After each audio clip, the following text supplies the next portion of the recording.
We also have kind of different camera setups this year, but also it's like whatever. And I'll go and hit on them right now. So the OnePlus 8 had a triple camera setup. You had a 48 megapixel wide angle lens, a 16 megapixel ultra wide sensor, then a 2 megapixel macro lens. Well, the OnePlus 8T, on the other hand, had a 48 megapixel wide angle lens, a 16 megapixel ultra wide sensor, a 5 megapixel macro lens, and then a 2 megapixel depth sensor. Now, OnePlus pretty much just added a depth sensor in here, and what I can tell you is for the most part, they are kind of like the same as that camera. Now, I guess the OnePlus 8T's camera is better because it's just an upgrade to the OnePlus 8, but I still think the OnePlus 8 realistically is going to be able to be doing exactly what you're going to do day by day than the OnePlus 8T. Now, the camera modules themselves, like the way they look, changed up a little bit as well. So we now have dual flash on the OnePlus 8T. We only had a single flash on the OnePlus 8, and that might be a big deal to you. Also, the camera is now on the top left corner versus being in the middle. I actually don't know which one I prefer. I mean,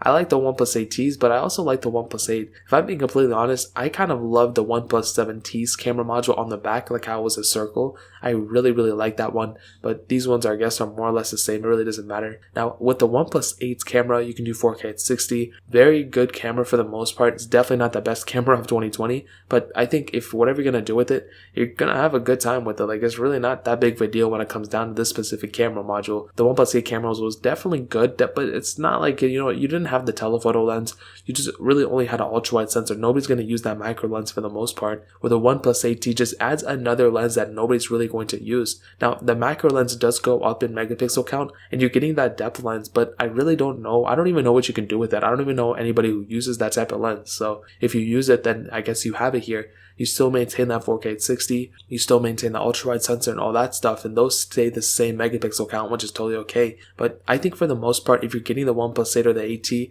the camera is pretty much going to be 99% the same. Now, if you're getting the OnePlus 8T, you're going to be getting a better camera for the most part, but I still think the OnePlus 8 is a tremendous camera as well. So in terms of the camera department, that really pretty much covers it up. The front also has, 16 megapixel sensors on both too, so they're all almost exactly the same cameras. Now zooming